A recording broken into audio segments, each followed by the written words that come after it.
नमस्कार दोस्तों, हम बात करते हैं बाल विकास में। सबसे पहले बाल विकास के सिद्धांतों का महत्वपूर्ण शिक्षण। महत्व जो होता है शिक्षण में, उसके बारे में हमें किसका महत्व, सिद्धांतों का जो महत्व होता है शिक्षण में, उसके बारे में हम बात करते हैं। सबसे पहले पॉइंट नंबर 1 इस पर पढ़ते हैं हम। सिद्धांतों के ज्ञान से शिक्षक बालकों के स्वभावगत विशेषताओं, रुचियों एवं क्षमताओं के अनुरूप सफलता पूर्वक अध्यापन में सहायता मिलती है। क्या मिलती है? शिक्षक को सहायता मिलती है। किसमें? उनकी अभिरुचियों को जानने के बाद क्षमता बढ़ाने के लिए। अगला पॉइंट, विकास की किस अवस्था में बालकों में सीखने की प्रवृत्ति किस प्रकार की होती है? यह उचित शिक्षण विधि अपनाने में शिक्षकों की सहायता करती है। क्या सहायता करती है? सिद्धांतों के माध्यम से ही हम बच्चों को समझा सकते हैं, उनकी प्रवृत्ति को समझते हैं और उन्हें अच्छे से अच्छी उचित विधि से उन्हें पढ़ाने का प्रयोग करते हैं। अगला पॉइंट कहता है, बालकों की वृद्धि और विकास के सिद्धांत। बालकों की वृद्धि और विकास के सिद्धांतों से बालकों की भविष्य में होने वाली प्रगति का अनुमान लगाया जा सकता है। हर तरह की हद तक संभव होता है। अगर कोई बच्चा बचपन से लेकर के जन्म से लेकर के 5 वर्ष की अवस्था तक अगर उसमें विकास होता है, तो उसके विकास के आधार पर ही यह अनुमान लगाया जा सकता है कि बच्चा का भविष्य कैसा हो सकता है। यह सिद्धांतों के माध्यम से ही हो सकता है। अगला पॉइंट, बालकों के व्यक्तित्व के सर्वगामी विकास के लिए यह आवश्यक है कि उसके व्यवहार की जानकारी शिक्षक को हो तथा बालक के व्यवहार के बारे में जानने के बाद उसकी समस्याओं का समाधान करना आसान हो जाता है। अगर शिक्षक उसके व्यवहार को समझे, वह कैसा व्यवहार करता है, उसमें कितना विकास हो सकता है, इसके बारे में उस व्यक्ति के व्यक्तित्व को जानने के लिए, उसके सर्वगामी विकास के लिए शिक्षक को समझना जरूरी है। इसी के माध्यम से शिक्षक उसकी समस्त समस्याओं का समाधान कर सकता है। अब नेक्स्ट पॉइंट पर आते हैं, बाल विकास को प्रभावित करने वाले कारक। देखो, बाल विकास को प्रभावित करने वाले कारक। बाल विकास किस प्रकार से प्रभावित हो सकता है, इसे जानने के लिए सबसे पहले हमने निम्न पॉइंटों से समझते हैं। देखो, विकास 2 चीजों से प्रभावित सबसे ज्यादा होता है। सबसे पहले होता है किससे? आंतरिक मीन्स अंदर से, और दूसरा होता है ब्राह्म यानी बाहर से। ये 2 ही कारक ऐसे होते हैं जो बालक के बाल विकास के माध्यम से उन्हें बालक को प्रभावित करते हैं। ये 2 ही कारक सबसे इंपॉर्टेंट और यही खतरनाक होते हैं। सबसे पहला हम बात करेंगे सबसे पहले आंतरिक में।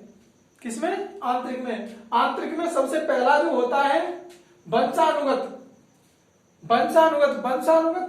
यह ऐसा कारक होता है जो जन्मजात बच्चे के माँ बाप से मिलता है, दर पीढ़ी यह आगे बढ़ता है। यह कारक ऐसा होता है जो बच्चे के विकास को प्रभावित कर सकता है। मतलब करता है। इसके बाद आता है शारीरिक विकास। शारीरिक कारक कैसा होता है? अगर बच्चे का जन्म लेने से पहले उसका खान पीन, उसकी माँ का खान पीन अगर सही नहीं रहता है, तो बच्चे का स्वास्थ्य सही नहीं होगा, वो मंद बुद्धि का होगा, शारीरिक विकास उसका सही से नहीं होगा, प्रॉपर उसकी हाइट वेट जो है वृद्धि नहीं होगी। अब बात करते हैं बुद्धि की।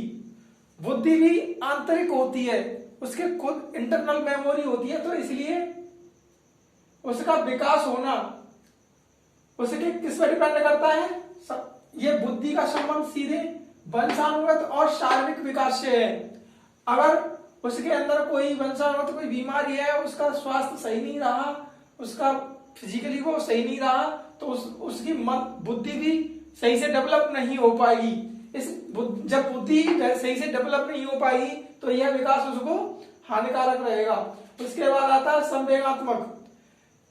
संवेगात्मक स्वास्थ्य भी उसका सही नहीं रहेगा, चिड़चिड़ापन रहेगा उसके अंदर, वो ऐसा ही व्यवहार करेगा। इसके बाद आता है सामाजिक प्रकृति। सामाजिक प्रकृति पे भी बच्चे का असर पड़ता है, जो उसके कारक वो सबसे इंपॉर्टेंट रहता है। अब दूसरी तरफ बात करते हैं ब्राह्म कारक। ब्राह्म कारक होते हैं गर्भावस्था के दौरान माता का स्वास्थ्य एवं परिवेश। इस अवस्था में अगर माता को उसका स्वास्थ्य सही से उसे खान पीन ना मिला तो उसका स्वास्थ्य खराब हो जाता है, उसकी रहन सहन वातावरण में परिवर्तन नहीं होता है, तो वह बीमारी से ग्रस्त हो सकती है। इससे भी स्वास्थ्य बच्चे का विकास सही से नहीं हो पाएगा, इसीलिए ये कारक सबसे खतरनाक हो सकता है। अगला पॉइंट आता है जीवन की घटनाएं।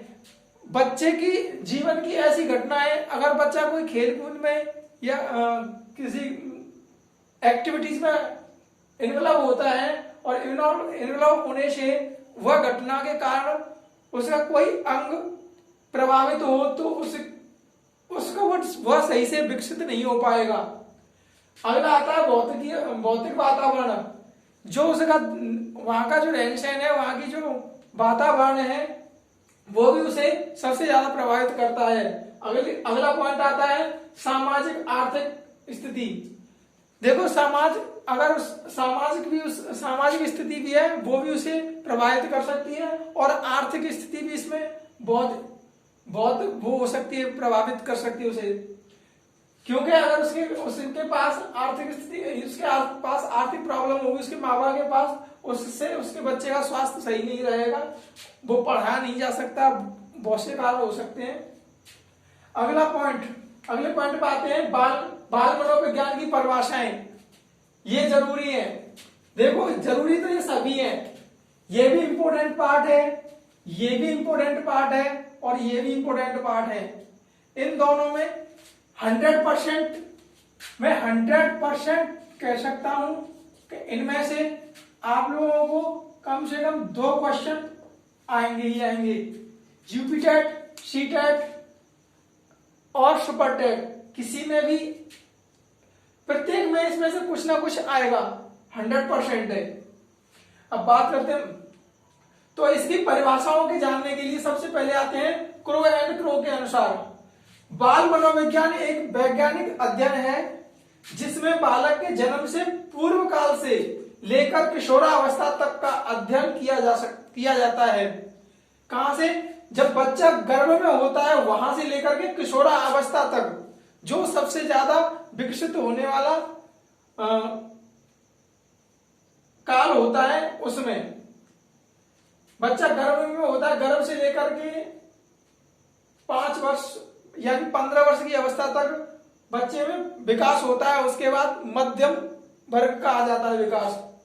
अगला आता है थॉमसन के अनुसार बाल मनोविज्ञान सभी को एक नई दिशा में संकेत करता है यदि उसे उचित रूप से समझा जा सके तथा उसका उचित समय पर उचित ढंग से विकास हो सके। तो अगर वह विकास उसका उचित ढंग से हो सके तो हर बालक एक सफल व्यक्ति होगा। थॉमसन ने कहा है कि अगर बच्चे का विकास सही से हो, उसे उचित समय पर ही उसकी देखरेख हो, खान पीन हो, उचित ढंग से उसका विकास हो, तो प्रत्येक बालक एक अच्छा व्यक्ति होगा। यह बताया है थॉमसन ने। यह भी मोस्ट इंपोर्टेंट डेफिनेशन है। अगर आप चाहो तो इसकी स्क्रीनशॉट ले सकते हो। और मेरा बस यही रिक्वेस्ट है, आप लाइक करें, शेयर करें और सब्सक्राइब करें हमारे चैनल को। अगर आपकी कोई समस्या है तो मैं आपको और अच्छे से पढ़ाने की कोशिश करूंगा, लेकिन ये नोट्स आप लोगों के शॉर्ट नोट्स हैं। आपको किसी भी कोचिंग में जाने की ज्यादा जरूरत नहीं है, आप इसी से ही पढ़ सकते हैं। Thank you so much.